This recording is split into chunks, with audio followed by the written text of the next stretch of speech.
আমাদের নারীরা আগে আছে ওই যাত্রা ব্যাহত থাকবে।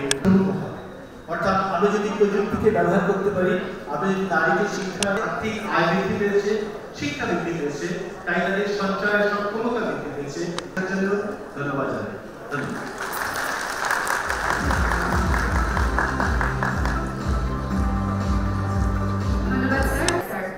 এই প্যানেলে আমাদের প্যানেল ডিসকাশন করতে প্যানেল মেম্বার্স যারা আছেন তাদের নামগুলো একটু জানিয়ে দিচ্ছি। আমাদের সাথে আছেন এই পুরো প্যানেল ডিসকাশনটি সঞ্চালন করবেন মিস শমিতা স্যার। আমি তার কাছে মঞ্চ হস্তান্তর করছি। ম্যাম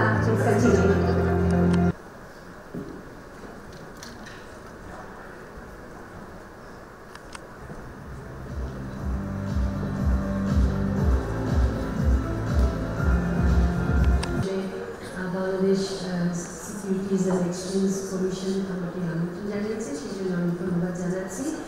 আজকে আমরা জানি যে বিষয়টি নিয়ে আমরা নারীর প্রতি একটি জোরে করতালি দিতে চাই এবং একই সাথে ধন্যবাদ এবং কৃতজ্ঞতা জানাচ্ছি।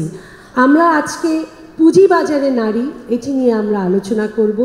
আমরা এই যে কী সম্ভাবনা রয়েছে, কী কী জটিলতা বা চ্যালেঞ্জগুলো রয়েছে এবং সেগুলোকে কী করে আমরা মোকাবেলা করতে। Chambers and commerce and industries আমাদের সাথে রয়েছেন mantasha Ahmed, president association funds. সকলকে আমি অনেক অনেক শুভেচ্ছা এবং কৃতজ্ঞতা জানাচ্ছি। আমি বিষয়ক তথ্য সরবরাহ আরও বেশি কী করে আমরা করতে পারি এবং আরও কীভাবে আমরা পুঁজিবাজারের সাথে এর মাধ্যমে তাদের। ধন্যবাদ শ্রমিক।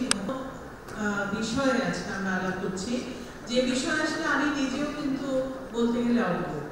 আমি ক্যাপিটাল মার্কেট সঙ্গে প্রথম দিক থেকে প্রায় 30 বছর হয়ে গেল, কিন্তু ভাবতে আমার ভয় লাগে, আতঙ্ক লাগে।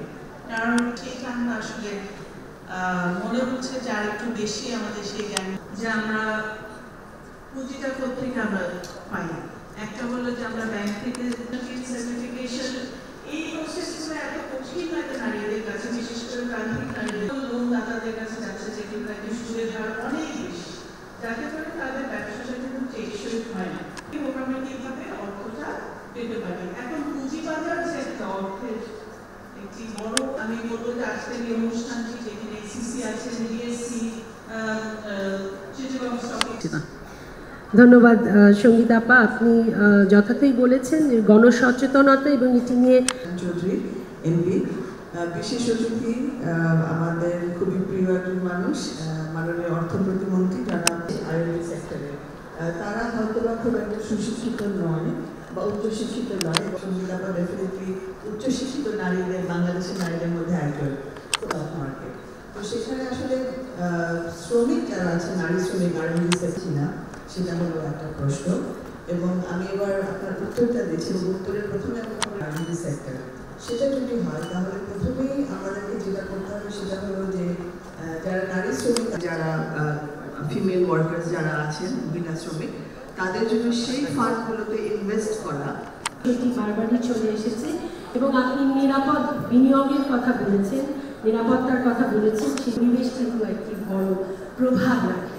আপনার কাছে প্রশ্ন, এক্ষেত্রে পুঁজিবাজার নারীদের কল্যাণে প্রথম দিকে যাই। আসলে এরকম একটা জায়গা যেখানে আমরা পুঁজিবাজার নিয়ে কথা বলছি, সেখানে আমরা পরিবেশ নিয়েও কথা বলছি। তার মানে নারীদের উপরে পড়ে। কিভাবে পড়ে? বিকজ দেখা যায় যে স্পেশালি বাংলাদেশের মতো কান্ট্রিতে নারীরা আসলে সবসময় চেষ্টা করে তার পরিবারকে প্রোটেক্ট করতে, পেশনের ব্যাপারে। আমরা যারা ব্যবসা প্রতিষ্ঠানের সঙ্গে জড়িত, আপনি যেটা বলেছেন যে আমরা এসডিজি নিয়ে কাজ করি, পরিবেশ প্রতিরক্ষায়, আমি যে কোম্পানি হিসেবে কাজ করছি, আমাদের প্রত্যেকেরই কিন্তু একটা ইএসজি কমিটমেন্ট থাকে বা সাস্টেনেবিলিটি কমিটমেন্ট। ইনভেস্টাররা আসলে এখন পরিবেশ বান্ধব পুঁজিতে আসলে ইনভেস্ট করতে চায়, তাদেরকে এনকারেজ করার কাম অ্যান্ড অ্যাকোয়ার দিস বন্ড আসলে আরও বেশি আলোচনায় আসা এবং কর্পোরেট সেক্টরেরও একটা অনেক বড় করছে। তারা কীভাবে তাদের ঝুঁকি কমাতে পারে এবং লাভ বাড়াতে পারে, এই বিষয়টি নিয়ে আপনি অনেকে। মাননীয় বিশেষ অতিথি ওয়াসিকা আয়েশা খান এমপি, প্রতিমন্ত্রী, অর্থ মন্ত্রণালয়। এর কাছে না অনেক হিডেন পুঁজি থাকে এবং ওরা খুব সাবধানে সেটা প্রোটেক্ট করে রাখে। তো আমরা যদি মেয়েদেরকে আরো এডুকেট করতে পারি, ইনভেস্ট করে কোনো ইরোশন হয়নি, 1 নাম্বার। আর 2 নাম্বার, খুব কম উইথড্রল হয়েছে। ফাইনালস করতে গিয়েছিলাম, তো উনি 15 মিনিটের মধ্যে আমাকে একটা বড় ফান্ড দিয়েছিলেন এবং দিয়ে বলেছিলেন, আমি জানি তুমি মেয়ে। বললাম যে আমাদেরকে সারা দেশে এই প্রযুক্তির যে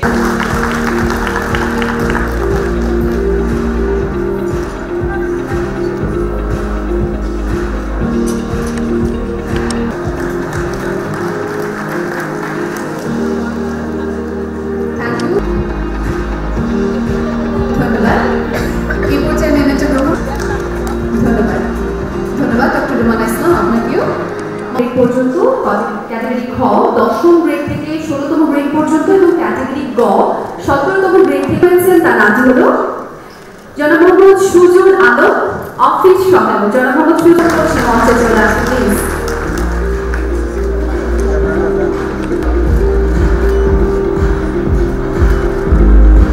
ধন্যবাদ। আপনাকে অনুরোধ করব অভিনন্দন।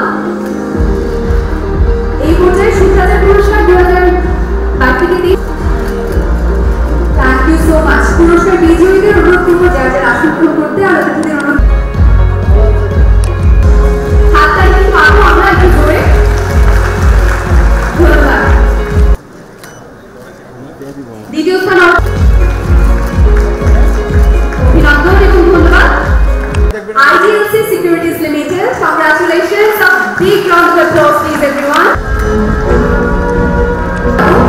পরবর্তী ক্যাটাগরি নামটি বলে রাখছি, মার্চেন্ট ব্যাংকের ক্যাটাগরি। প্রতিষ্ঠান বিজয়ী হয়েছে তৃতীয়, দ্বিতীয় এবং প্রথম। আমি নামগুলো এক একটি ঘোষণা করব। আরেকটি অত্যন্ত ইম্পর্টেন্ট আলোচনা শুনলাম, পুঁজিবাজারে নারীদের সম্পৃক্ততার বিষয়ে একটি আলোচনা প্রোগ্রাম।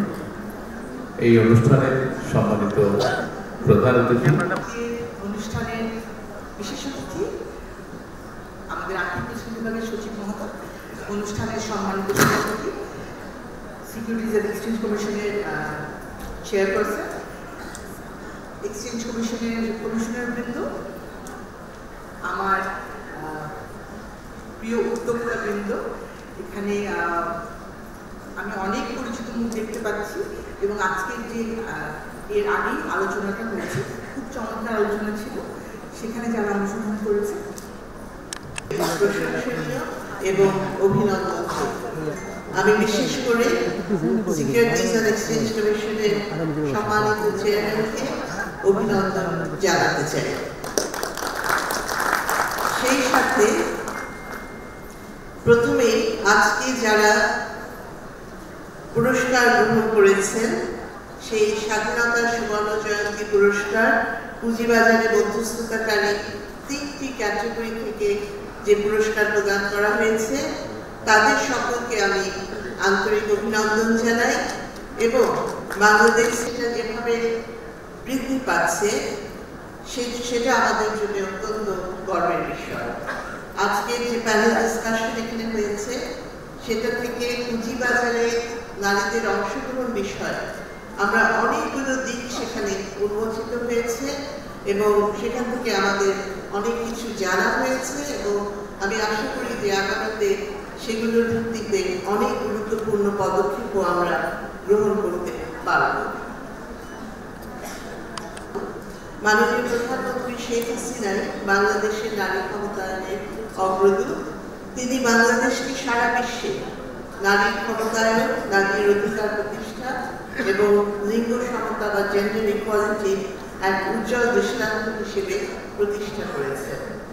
মাননীয় প্রধানমন্ত্রী শেখ হাসিনা এবং তার সরকারের গৃহীত দীর্ঘমেয়াদী নানা পরিকল্পনা এবং উদ্যোগের ফলে আজকে নারী পুরুষ সমতা প্রতিষ্ঠা এবং সকল ক্ষেত্রে নারীর ক্ষমতায়নে বাংলাদেশ শীর্ষে অবস্থান করছে। নারীর ক্ষমতায়নের কথা যখন আমরা বলি, তখন সেখানে বিভিন্ন ধরনের ক্ষমতায়ন চলে আসে। ক্ষমতায়ন একটি সামগ্রিক বিষয়, সেখানে অর্থনৈতিক, রাজনৈতিক, সামাজিক সকল ক্ষমতায়ন থাকে। তবে অর্থনৈতিক ক্ষমতায়নকে আমরা অনেক বেশি অগ্রাধিকার দিয়ে থাকি, কেননা একজন নারী যখন তিনি নিজে আয় করেন, নিজে স্বাবলম্বী হন, আত্মনির্ভরশীল হন, তখন সিদ্ধান্ত গ্রহণের জায়গায় তার একটি শক্ত অবস্থান তৈরি হয় পরিবারে, সমাজে এবং সকল ক্ষেত্রে। কাজে অর্থনৈতিক ক্ষমতায়ন খুবই গুরুত্বপূর্ণ এবং সেই অর্থনৈতিক ক্ষমতায়নের জায়গায় যদি আমরা আসি তাহলে দেখি যে একজন নারী বিভিন্নভাবে বিভিন্ন অর্থনৈতিক কর্মকাণ্ডের সাথে নিজেকে সম্পৃক্ত করতে পারে, সেটার সুযোগ রয়েছে এবং সেক্ষেত্রে অনেক ধরনের কাজে তিনি অংশগ্রহণ করেন। আমাদের বাংলাদেশে আমরা দেখছি যে শ্রমবাজারে আমাদের নারীর অংশগ্রহণ, আমাদের যে R&D সেক্টর, গার্মেন্টস যেটা আজকে বিশ্বের শীর্ষ পর্যায়ে রয়েছে, সেখানে আমাদের নারী বোনদের অংশগ্রহণ এবং বিভিন্ন পেশায় যে নারীদের আজকে অবস্থান, সেটা সরকারি হোক, প্রাইভেট সেক্টরে হোক, জুডিশিয়ারি বা বিচারালয় হোক এবং প্রশাসনে হোক, প্রত্যেকটা জায়গায় আমরা দেখতে পাই যে সেই উপজেলা পর্যায়ে নির্বাহী এই পর্যায়ে অনুষ্ঠান সভাপতিকে অনুরোধ করছি আমাদের বিশেষ পুঁজিবাজার সংক্রান্ত প্রশ্নোত্তর এবং তথ্য সহযোগিতার জন্য একটি কৃত্রিম বুদ্ধিমত্তা কথা বলে প্রশ্নের উত্তর দিতে পারে এবং সমস্যাগুলো সমাধান করতে পারে। তো বেশি কিছু না বলে আমি I would just let the AI speak for itself. Short করে পশ্চাৎ